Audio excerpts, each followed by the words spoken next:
Hello, everyone. Welcome to the Soca Mom Summit. So glad you are here with us.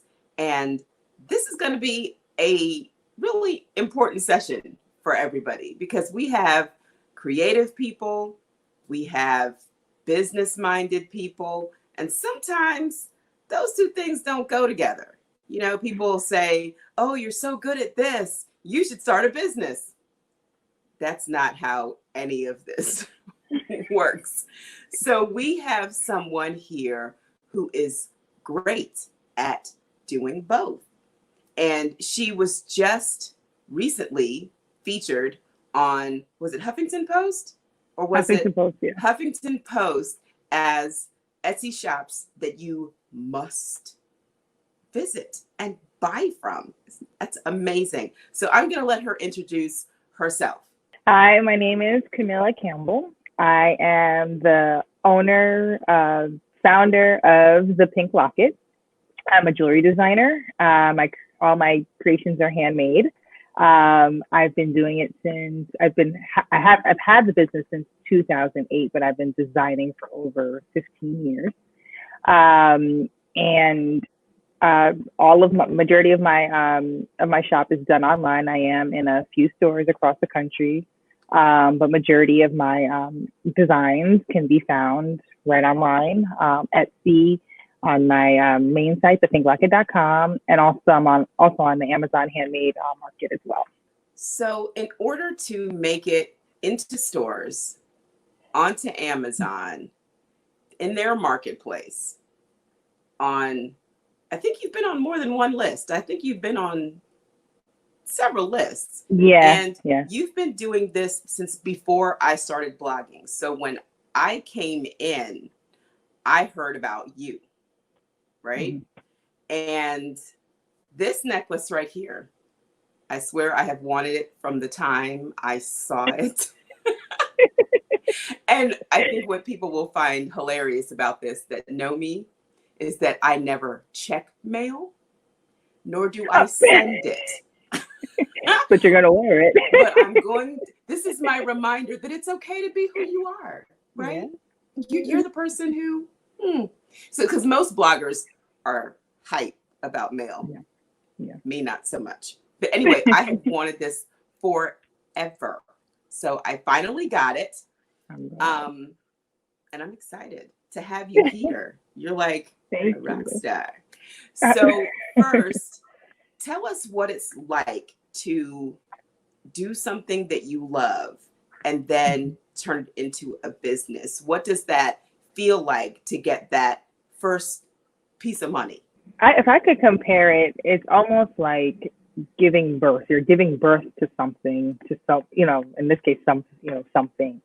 And your first sale is like that first milestone in a baby's life. So, you get that first sale, it's the adrenaline rush, you're like, all right, I can do this. It really pushes you to even work harder.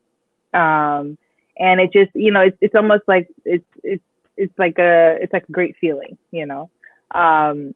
not so much when you don't get sales, you don't get the same feeling. But I want to say that very first sale is probably, I think everybody remembers like their very first sale because it's pretty much like a milestone as far as, all right, this is a legit business. I can do this type mentality.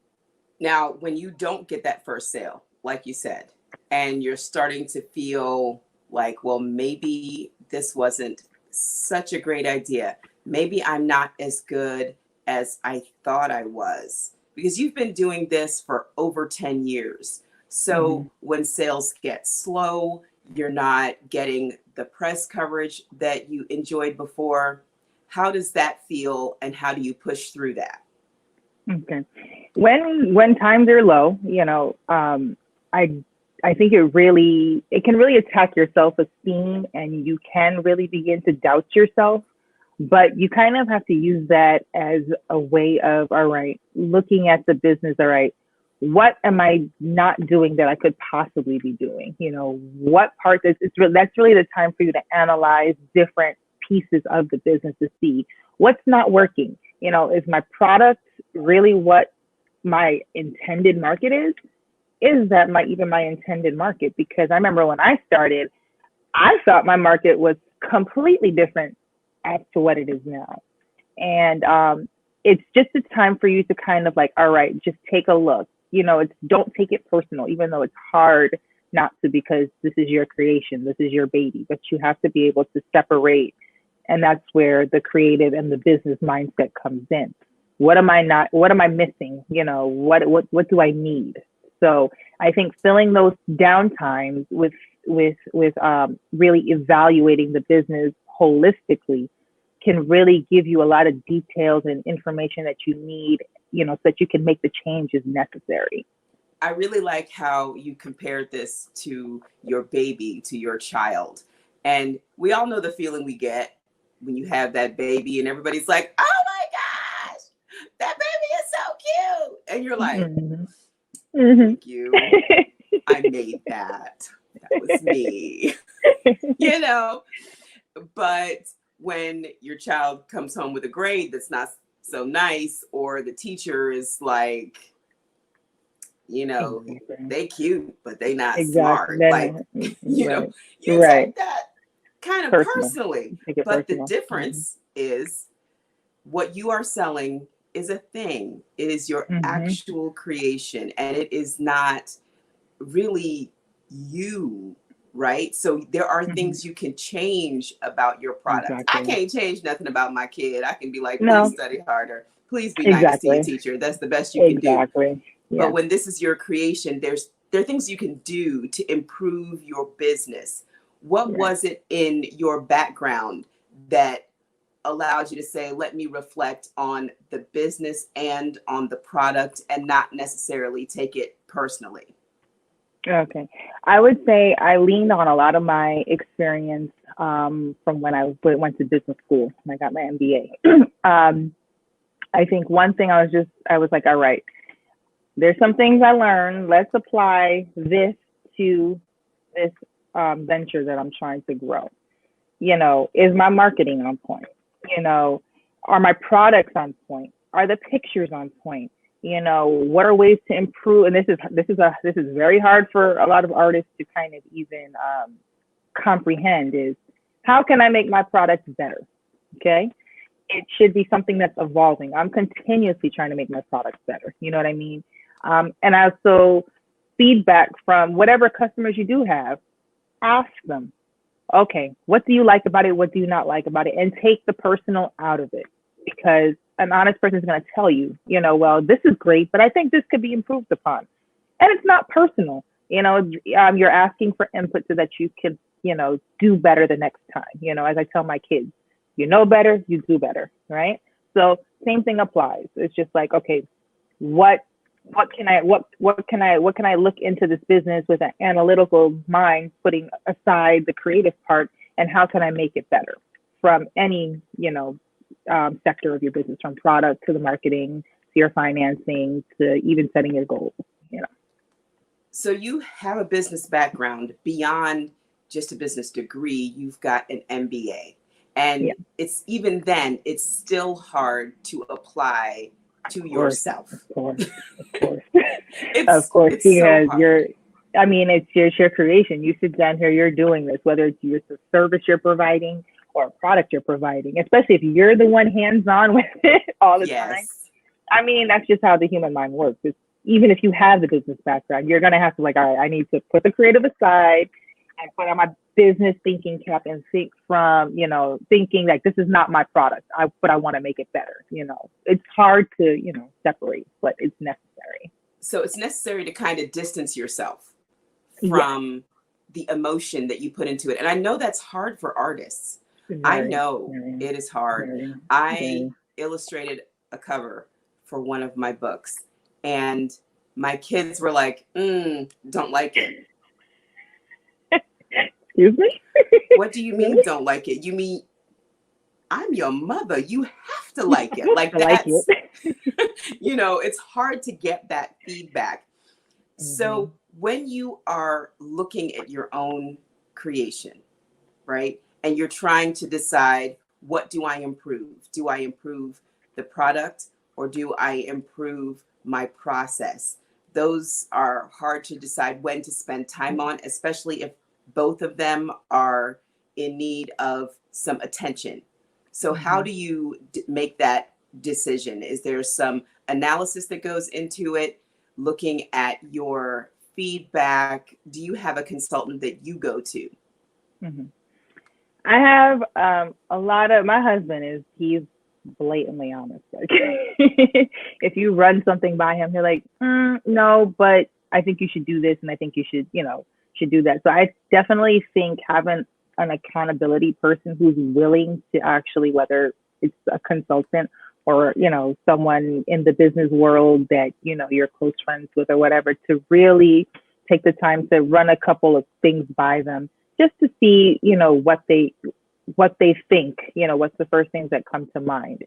And if it's a matter of, if it's a matter of improving a product or improving a process, well, you're going to know based on the feedback you get. Clearly, if it's something, well, I like this, but I don't like that. Can you change that? Or if it's, well, how did you come up with this?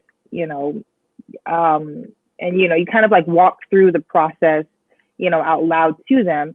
And a lot of times when you speak out loud to someone else, they can kind of like give you bits and pieces of feedback that you may have never even thought about. So, and from there, you have to make the decision: do I improve the process, or do I improve the product, or do I have to improve both? Sometimes you need to improve both. So, When do you start thinking about finding someone to help you? Not necessarily with your product, but hmm. finding an accountant, because many people are a one man band. They say, Yeah. listen, I fix my website, I do my inventory, I Hmm. make the product, I do my packaging, I do my shipping. At what point do you say, I need somebody To hand this to off, yeah. help me with this? And it's hard when you're creative because you're like, what is there that I can't do? Hmm. Nothing, you know? Yeah. So You want to at do it what all. point do you say, I need some help? Yeah. And that's a good question, because I was actually at that point a couple years ago, and after this week, I'm definitely at that point, because the tricky thing about a small business is, you're trying to save your coins too. So it's kind of like, if I'm going to outsource certain pieces, I have to make sure that I have enough, to actually do that. And a lot of that takes into, you have to plan that out. You know what I mean? You have to plan to upscale. You have to, like, all right, when I reach a certain sales or a certain volume, I'm going to have to outsource or bring in help at this point. So I think really realistically looking at your numbers and deciding, all right, once I reach, let's say, I don't know, maybe $25,000 a year, right? Maybe I should probably think about, if I'm wanting to, grow my business, maybe I should think about outsourcing this piece of it, right? Whether it be packaging. Make a list of things that, and this is what you do, make a list of things that you have to do, right? Make a list of things that you really don't care to do, you know what I mean? But it needs to be done. And that could be certain things as far as like accounting. A lot of creative people are not really great at accounting. So it may do you some good to hire a seasonal accountant, who comes in, maybe they'll look at do your accounting once a month for you if you have that volume. Maybe it's every quarter. You set up that time frame based upon your numbers. As a creative person, you have to look at them. We can't avoid that. We have to have some sort of knowledge as to what's going on, but that doesn't mean you have to be the one reconciling your bank statement every month. That doesn't mean you have to do your taxes if that's not what you're savvy at. So I think really making a list of things that you really want to keep on your plate and ones that you want to outsource, and kind of plan and work towards that. Set up a long-term goal and decide at what point, in your business, am I gonna, outsource that piece. So we talked a lot about the business part of it. So let's talk about the creativity some. Yeah. It's really difficult, at least for me, to be creative on demand. Do you schedule that time? I will be like, this thing has come into my brain. I want to work on this right now, but I have this thing due that I have to also be creative for. Mm-hmm. And I just, it's not moving me. You know how you can feel it inside. You get this idea, and Yes. you might have orders to fill of Mm-hmm. something that you've been making, that Yes. like this. How long have you been making this? Like years, That right? is years. It's been a long time. So it might not move you the way that this new idea and this new piece might move you. How do you balance the creativity that you must have and the creativity that is just in you, the stuff that you want to do, that you're compelled to do? Right. I think that's also a tricky and a bit of a slippery slope too for creatives, because you want to have that time to actually, oh, wait a minute, I got this idea in my head, let me go and kind of run with it.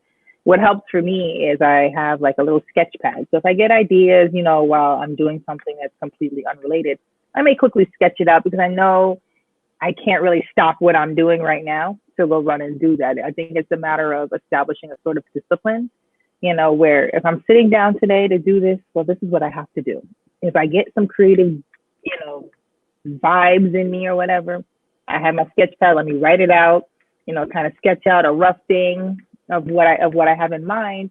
And I'll save that for a day when or a day when I have slotted for like creativity or to even do production, because there are things that, you like you said, the necklace you've been wearing, I've been doing that for a long time, but those are orders that if somebody orders that particular necklace, I have to complete that, and that always takes precedence over you wanting to go and create something new. Ooh, now that's a word right there. Scheduling creativity is like, I have the sketch pad too, which is, I feel like I'm validated. I'm not insane, but moving that to the back burner to do the things that you've committed to, that is really, really hard. But that also moves you forward in your business, because you have people who, they believe you, they trust you that you're going to do what you said you did and what you showed them you could do already. Yeah. So this is good. Now we're going to move on to the money. How do you decide how much to charge for your work? Because I would love to say, this thing is $1 million. That's it. That is what it is. I felt like it should be $1 million, and I'm gonna need you to pay that, right? So it's hard for creative people to think about, like you said, who their customer is. You said it was completely different than what you thought it was. So walk me through how you went from, I think this is my customer, and I think this is what they'll pay, or what I think they should be paying, versus, okay, this is who my customer actually is. This is what they're going to pay, whether it be higher or lower. And I'm going to go ahead and commit to serving this customer base. Right. I remember my very first show. It was at a flea market here. I live in Douglasville, which is right outside of the city of Atlanta. I set up a table at a flea market. They had it every Saturday. Pulled out all my jewelry, was excited. I had a couple of friends come by, buy something. And this one lady walked up to the table, and I think she picked up a bracelet, and I think it was probably maybe like $15, right? So she looks at it and she goes, $15? She was just like, that seems a little high. So of course, you're like, wow. That's a low blow. Fast forward 4 months later, I did a craft show. I think it was around holiday time at a school. It was still in the Metro Atlanta area. It was in probably a little bit more affluent neighborhood. And this one lady walks up to me, very artsy. I could tell she was a person who sold artwork. I couldn't tell exactly what, but you can kind of tell with the creative look. Turned out she was like some kind of like marketing director somewhere. And so she was looking at my stuff and she said, I think your prices should be much higher than what it is. So I'm like, well, on one aspect, I have one person telling me that it's too high, and then you're telling me it's not high enough. So it's like, all right, wait a minute. Let me really sit down and break apart a piece. So I have a formula which, and you've perfected over the years, over the supplies that go into making the product, the time spent, and this is where a lot of people have a lot of trouble, is really calculating what they believe their hourly time should be or whatever their rate should be. That's solely up to the artist, and how much profit you want to make off of it. Add in shipping, add in packaging, and then even make room for if you put this item on sale, and really just kind of like playing with numbers to kind of see. And then also seeing what are other people charging for this, right? I know a lot of times for newcomers, what they tend to do is they tend to low the price, which just to get a little bit of sales, and you're not really making any money. So you want, at the end of the day, you love your art, you love your creativity, but you need money in order to move on to the next step. If you want to grow your business, you're gonna have to do that with money. And you can't do that if you're lowballing your pricing just for the sake of a sale. You would rather have, for me, if I sold 10 necklaces for $100, I'd rather do that than have to sell, half the price and have to sell, double the amount, so you really have to take into consideration your time is precious, really, really making sure you're factoring in what it truly costs for the product or service that you're actually selling. And when we're talking about feelings, like we did at the beginning of the conversation, it doesn't feel good when you know how much work you put in and somebody walks away with it for $10, when you know that it's worth $50, $60, $75, because they're going to throw that in the drawer with the other $10 jewelry that they have.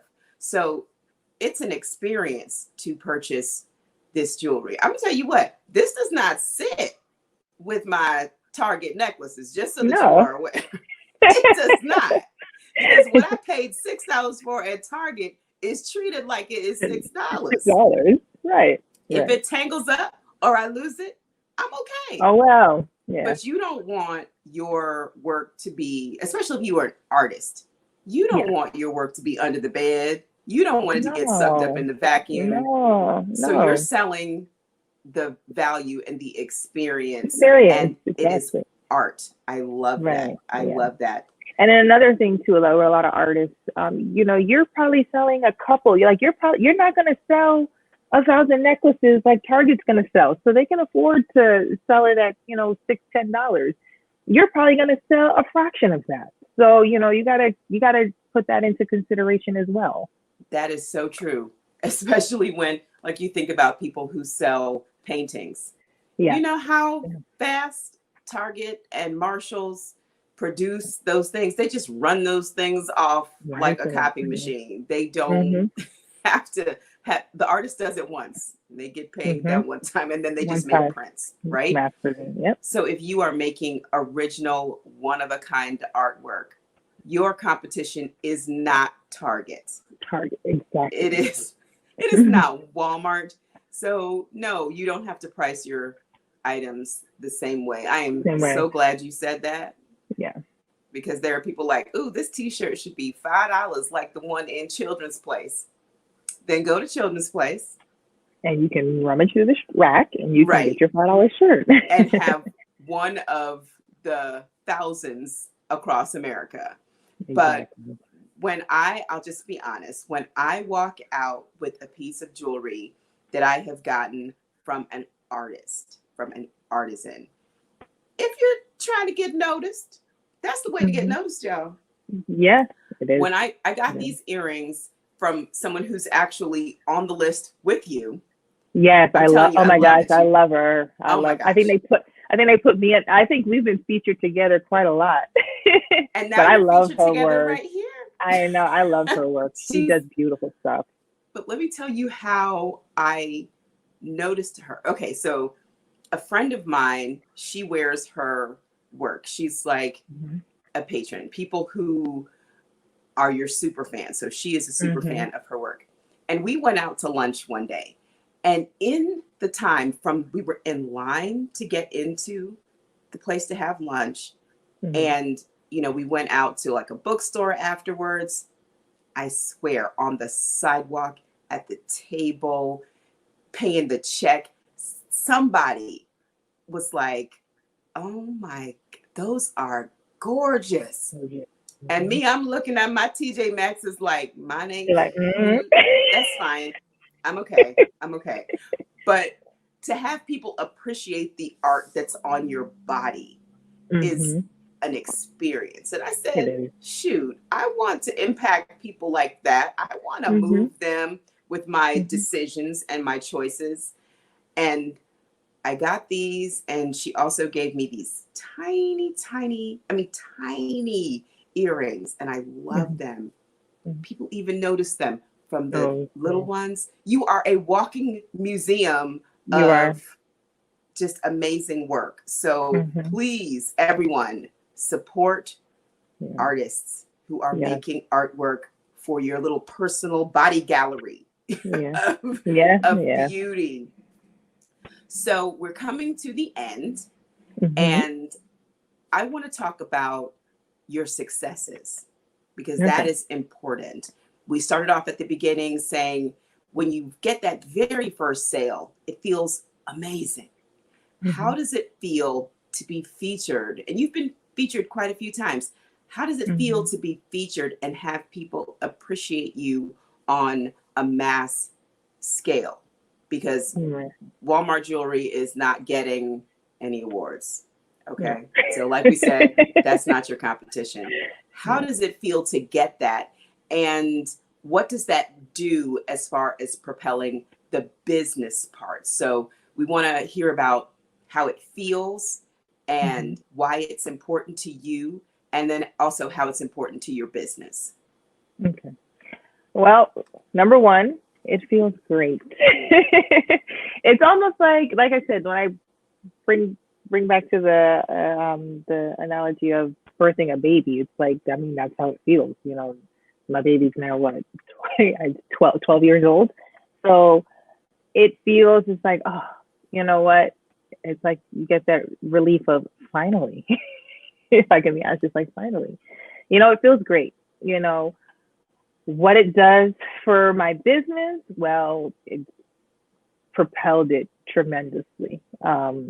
It's just been like a steady growth. It's just like a stepping stone that, just keeps going and going and going. And now it's making me evaluate my business from another standpoint of like, all right, well, what's next?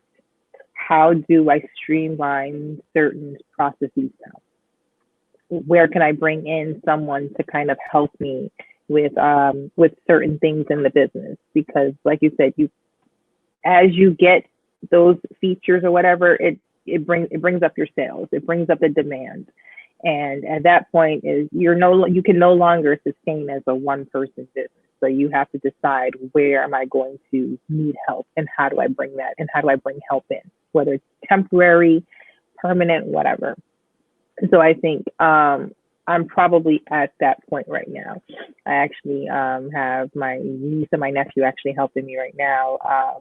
They're on summer break, so they've been actually helping me so far. But it it definitely makes you analyze your business from a different perspective, for sure. You have to reevaluate. You Who reevaluate. am I? Yeah, yeah, yeah. They think I'm You amazing. And then for some people, it's like, I better get amazing then. Jeez. And I would say, and honestly, I think because in the beginning when you're starting up, you're like, I want to be featured. You were so obsessed with those quit your day job type stories, right? Yes. And I had to reel myself, and I'm like, listen, like you have a family of five, all right, You need insurance, you need things. So, at one point I was like, you may read these stories and kind of feel like, oh, I want that. But then you're like, hold on, wait a minute. I have to be prepared for that. Like, you have to Right. plan for that. You know what I mean? Because at the end of the day, you have to feed your family. You have to eat. You got to keep a roof over your head and things like that. So it was what I honestly started getting all these features when I kind of just like, let me focus on my business and trying to figure out how to grow these pieces. And you know what? And I'm a huge advocate of congratulating other people, celebrating with other people. It doesn't always have to be about you. Yes. You know what I mean? I find like when this whole pandemic went down and I knew small businesses were hustling and bustling, you know what? I'm going to order some vanilla from this person who sells it. I'm going to order my coffee from this person who I know who's a small business. What else do I need? I literally looked and like, you know what? Now's the time for me. I mean, I supported small businesses before, but right now they need it.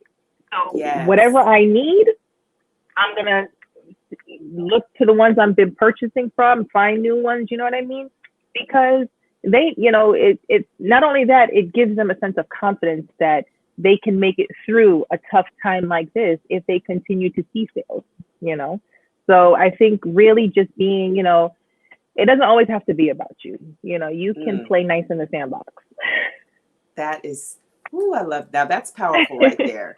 Because no matter what you practice, no matter what your religion is, what you put out there is going to come back to you. It may not come back in the same way or the same form, but it's going to come back to you.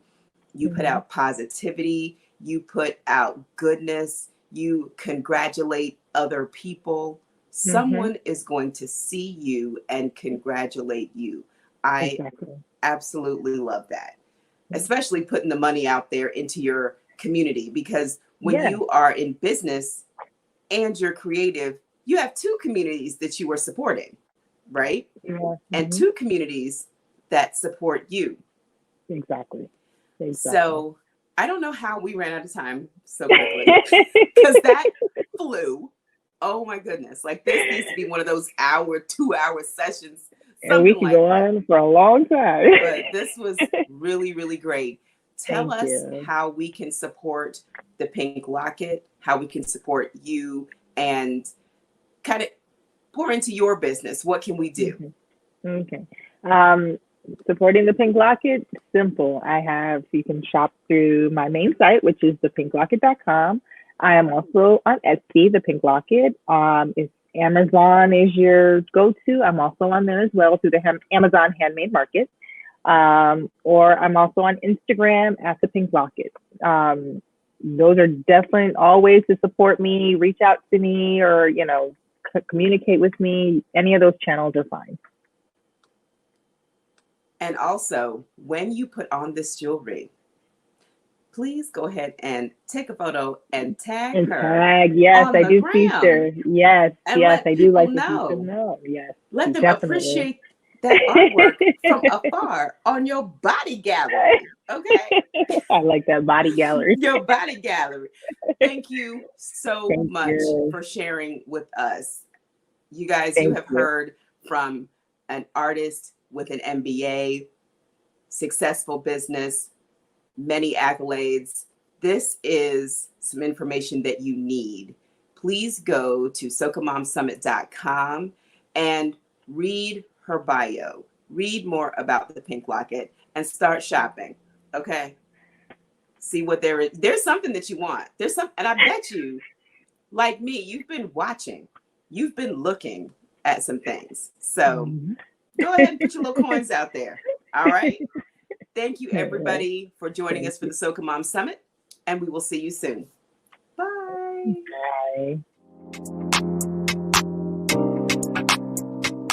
Bye.